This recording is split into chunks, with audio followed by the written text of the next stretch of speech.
So, Brendan, listen, I want to start by talking a little bit about foreign ownership because the issue of the European Super League and the fallout from it continues with the protests and what happened at Old Trafford at the weekend. I think it's worth pointing out just how universally popular Leicester's foreign owners are. What's the difference, do you think? Why are the Shrivad Hanaprava family so loved by Leicester fans when the Glazers and other foreign owners of big football clubs are being castigated as they are at the moment? I think in essence here, Roberts, the owners, they're very much the supporters. That's what they think about, how they can look after their fans. I think we've seen it over many years here. Before coming in, I used to see the things that they did to celebrate birthdays and everything else. But I think here, first and foremost, it's all about the support and how they can put everything in place. And it's not necessarily only a business for them. Of course, they put in huge amounts of money here, but it's all based around taking care of the fans and making sure the supporters are proud of the club. And I think that they are a great demonstration, and I'm sure there's many clubs would have loved them to have been their owners. So, but certainly here, in my experiences here, they have a great relationship with the supporters, with the players, and actually, with everyone within the club. It proves that you can't just tar everybody with one brush, doesn't it? That foreign ownership doesn't equal bad when it comes to owning a Premier League club.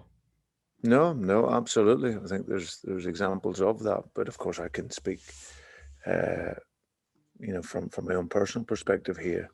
The support that they've given the managers here and the coaches, the players, everyone around. You see the development of the training facilities. So no, I think that it's each individual case. Leicester City very, very fortunate to have Top and his family here as owners, and they have a realistic ambition for the club, and it's obviously great to be a part of that. Chelsea have announced in the last few days that they're going to have fan representation on their board inside board meetings.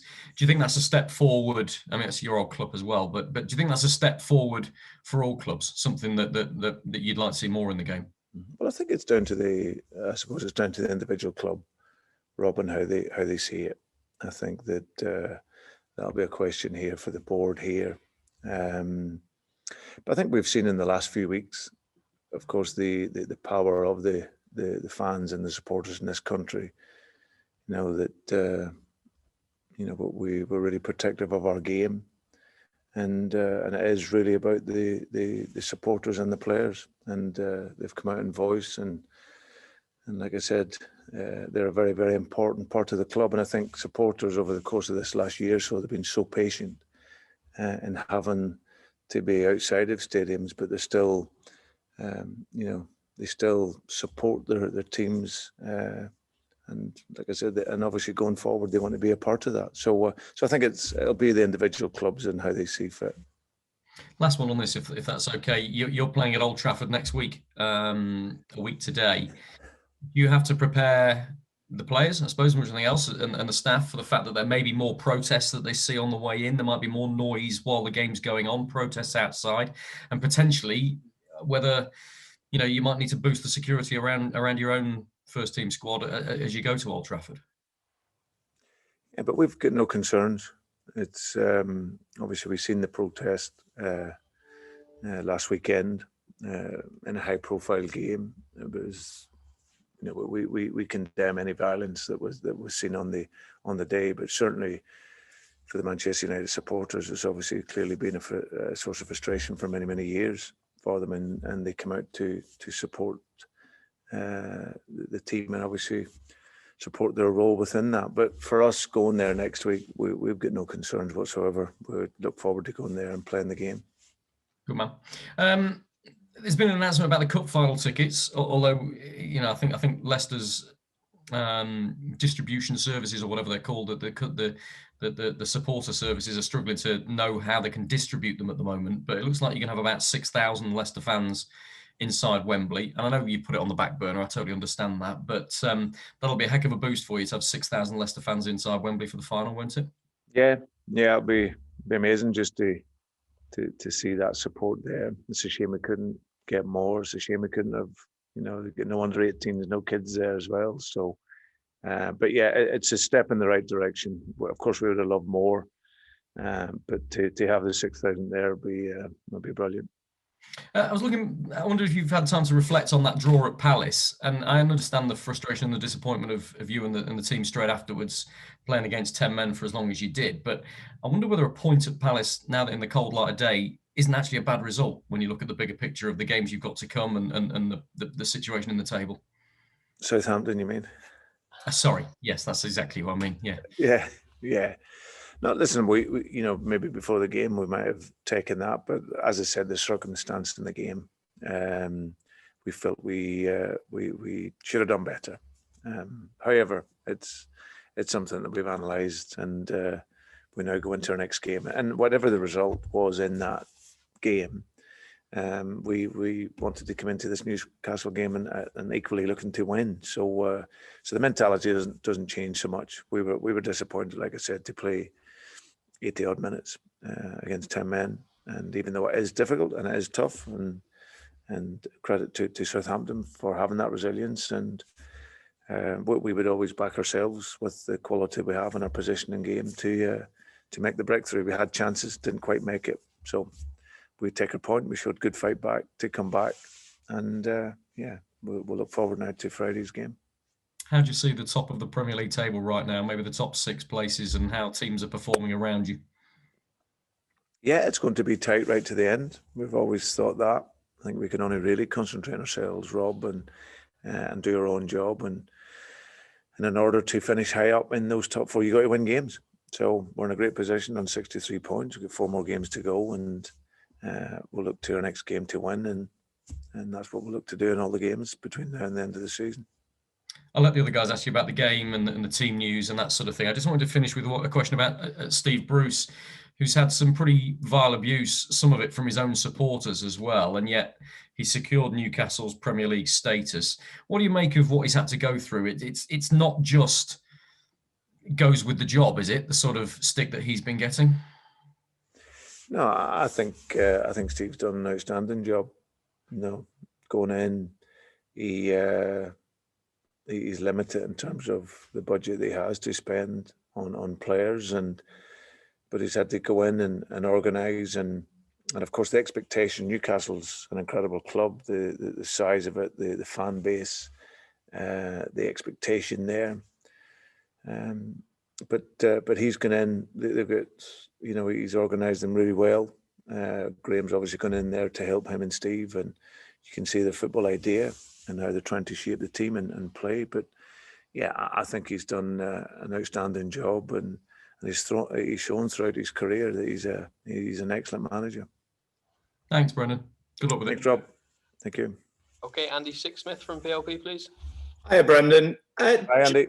Just one on the fans, not necessarily the cup final, but it was announced that home fans are going to be back towards the back end of the season. As great as that is it going to be a bit of a shock to the system after so long without them as well?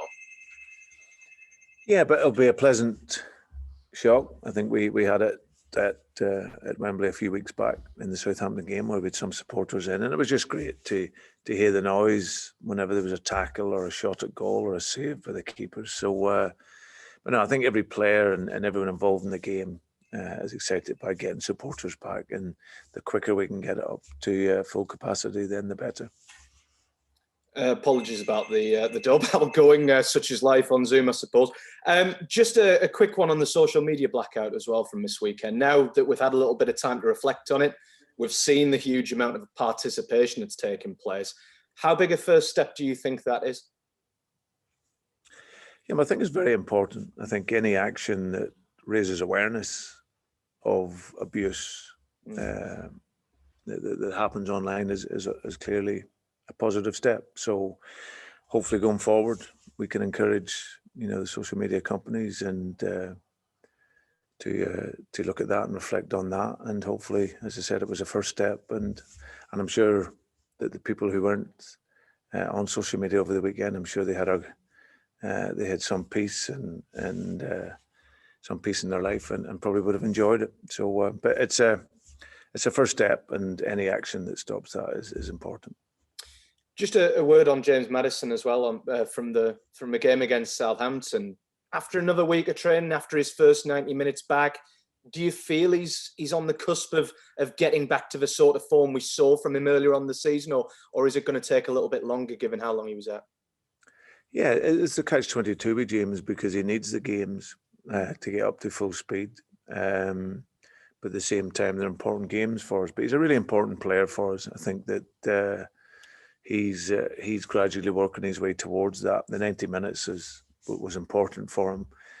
He's had a good week's training this week, and then he'll look to take that intensity into the next game. So he's an outstanding player. He's not fully at his full level of fitness yet, but the only way he's going to get that is within the games. So yeah, it's another week for him, and hopefully he can perform at his highest level against Newcastle.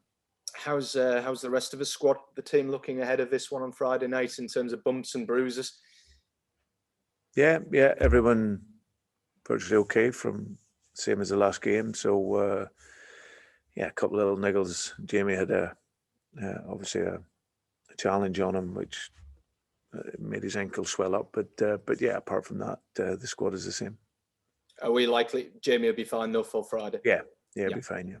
You talked after Southampton about the kind of the speed initially of the game, of the Leicester approach not being up to the level. Is that the challenge to the players this Friday, to get up to that speed as quickly as possible in this game against Newcastle? Yeah, the tempo of our game is important. You know, we like to play quickly and play through into our front players as quick as we can. That's our idea, and for that you need to have a good tempo and a good rhythm to your game. So yeah, I didn't think we started well enough in the Southampton game, and of course we then get the 10 men, and it was, but we didn't really play with that intensity until they scored. So that's something for us to look at, and we'll look to take that good start into the game against Newcastle. Just a final one from me on the Newcastle game, Brendan. Newcastle probably another side who are going to sit deep, frustrate, just sit back against you. In that way, have there been lessons learned from that Southampton game? Is it almost the perfect preparation for a game against Newcastle? Yeah, different type of game. I think they'll be very good on the counter-attack, and they don't solely just sit back. Newcastle, you know, they've got some excellent players, some dangerous players at the front end of the field. So Newcastle is a team that like to impose their way of playing, but of course they have players with great speed and can hit you on that counter-attack. But we know it's going to be a tough game. They've had some really good results, be very well organised, good players, and but hopefully it'll be a tough game for Newcastle as well. Thanks, Brendan. Best of luck Friday. Thanks, Andy. Thank you. Okay, Owen from BBC Radio Leicester. Hi, Brendan. Hope you're okay. Hi, Owen.